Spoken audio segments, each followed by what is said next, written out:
Балалар, бізде бүгін 20 желтоқсан сынып жұмысы. Аптаның жексенбі күні. Қыс мезгілі. Далада ақ қалың қар жатыр. Назар аудар. Сабақтың тақырыбын болжа. Біз бүгін не туралы өтеміз? Дұрыс айтасыңдар. Біздің бүгінгі тақырыбымыз шаштараз. Жаңа сөздерді сөздікке жаз. Менімен бірге қайтала. Шаштараз. Сусабын. Тарақ. Алжапқыш. Шашқыстырғыш. Жабын. Кез келген екі сөзді таңдап, екі сөзбен Выберите два слова и составьте два предложения с новыми словами. И запишите новые слова в словари. Тағы бір рет қайталайық. Шаштараз. Сусабын. Тарақ. Алжапқыш. Шашқыстырғыш. Жабын. Мәтінді оқы. Мәтінде не туралы айтылғанын айт.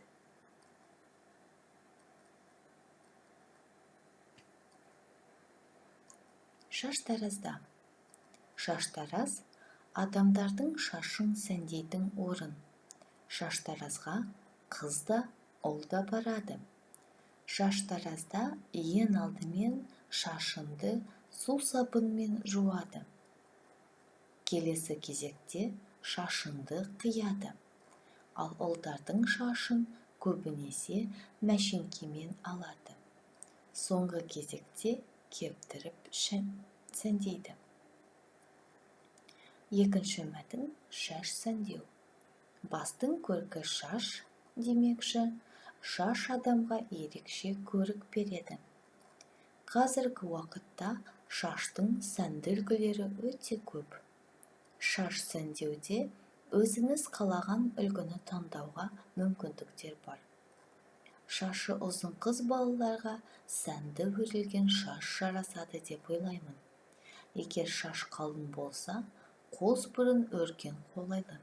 Сонымен қатар мерекелік кештерге байқауларға ерекше үлгідегі сәнді өрімдер жасатуға болады. Екі мәтінде не жайында айтылған? Қандай айырмашылықтар бар?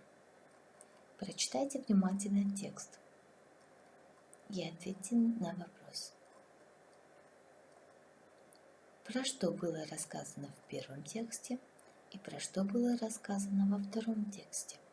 Какие есть отличия? Назовите их. Екінші, сендердің тапсырмаларыңыз есте сақтайық. Запомни, біз білеміз, қазақ тілінде 7 септік бар.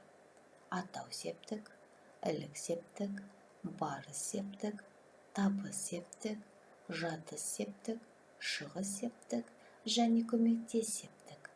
Сіздердің алдарыңызда қандай жағдайларда мен, бен, пен жалғаулары жалғанатыны туралы көрсетілген. Перед вами таблица.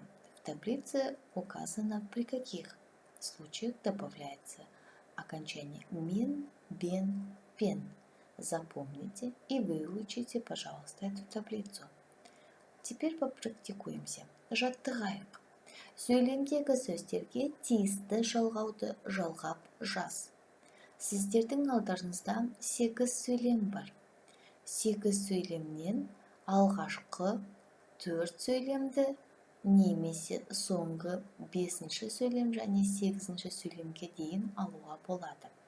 Сөздерге жалғауларды қойып, дәптерге көшіріп жаз. Перед вами третье задание. На ваш выбор вы можете выбрать первые 4 предложения или последние 5, 6, 7, 8 вопрос. После того, как выбрали 4 предложения, Вставьте, пожалуйста, вместо многоточия нужное окончание и выделите.